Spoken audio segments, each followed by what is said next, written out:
आता या राजकीय घडामोडींकडे बातमी आहे आणि वृत्तांत आहे नाशिकमधून।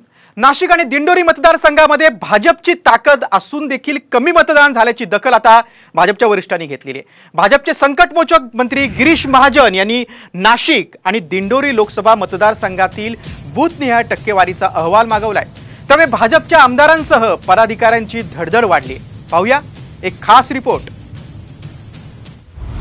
भाजपचे संकटमोचक टेन्शनमध्ये,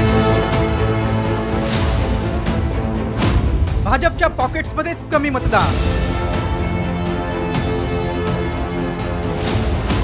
नाशिक दिंडोरीत बूथनिहाय रिपोर्ट मागवला।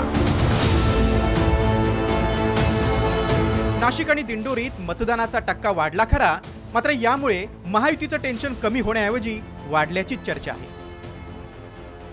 नाशिकमध्ये शिंदे गटाचे हेमंत गोडसे मैदानात होते, तर दिंडोरीत भाजपच्या भारती पवार मैदानात होत्या।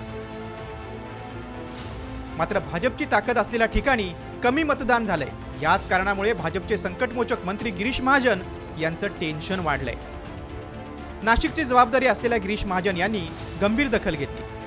भाजपच्या पॉकेट्समध्ये घटलेल्या मतदानावर महाजनांनी बूथनिहाय अहवाल मागवलाय।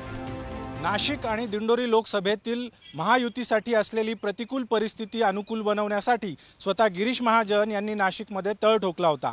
प्रचाराची सूत्र हाती घेत त्यांनी दोन्ही लोकसभा मतदारसंघातील प्रचाराची रणनीती देखील ठरवली होती। शेवटच्या काही दिवसांमध्ये नाराज नेत्यांशी वन टू वन चर्चा करत त्यांना प्रचारात देखील सक्रिय केलं होतं। मात्र तरी देखील काही ठिकाणी कमी मतदान झाल्याचं समोर आल्यानं मतदानाच्या टक्केवारीचा आढावा घेण्यासाठीच महाजनांनी बूथनिहाय मतदानाच्या टक्केवारीचा अहवाल मागवल्याचं बोललं जात आहे। नाशिक शहरातील 3 मतदारसंघांमध्ये भाजपचे आमदार आहेत, तर जिल्हा परिषदेमध्येही भाजपची ताकद आहे। नाशिक शहरात महायुतीचे 105 माजी नगरसेवक आहेत। जिल्हा परिषदेचेही 50च्या आसपास माजी सदस्य आहेत। नाशिक मतदारसंघात महायुतीचे 5 आमदार, तर दिंडोरीत महायुतीचे सर्व 6 आमदार आहेत। या दोन्ही लोकसभा मतदारसंघात महायुतीसाठी प्रतिकूल वातावरण असल्यानं महाजन यांनी या जागा जिंकण्यासाठी नाशिकमध्ये 3 दिवस तळ ठोकला होता। मात्र तरीही भाजपचा प्रभाव असलेल्या ठिकाणी मतदान कमी का झालं याची कारणं शोधली जात आहेत। विशेष म्हणजे पंतप्रधान नरेंद्र मोदींनी पिंपळगावमध्ये प्रचार सभा घेतली, मात्र या सभेत कांद्याच्या प्रश्नावरून गोंधळ झाला। तर महायुतीच्या उमेदवारांनाही प्रचारादरम्यान कांदा उत्पादकांच्या रोषाला सामोरं जावं लागलं होतं। त्यामुळे कांदाच रडवणार की काय अशी चर्चा सुरू झाली।